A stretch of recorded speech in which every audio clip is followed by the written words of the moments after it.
First of all, I would like to say my answer to this question is self-service. Because my English is separated and assorted. You will adjust my answer, okay? Kayo makapag-adjust, get well soon sa inyong lahat.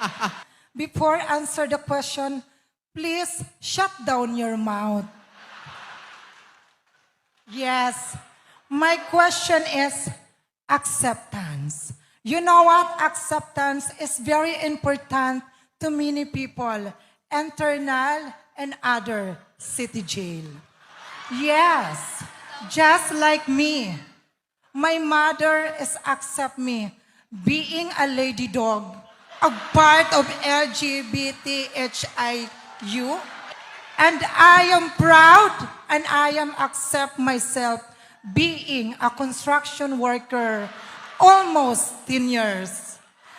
That's why I will accept myself. Because being a board member, being a board member of my family, I need to provide food and dog food to my families. So because my family is kumpleto pa, wala pang nagvo-voluntary exit. That's why I work hard being a board member. Charot. Thank you so much!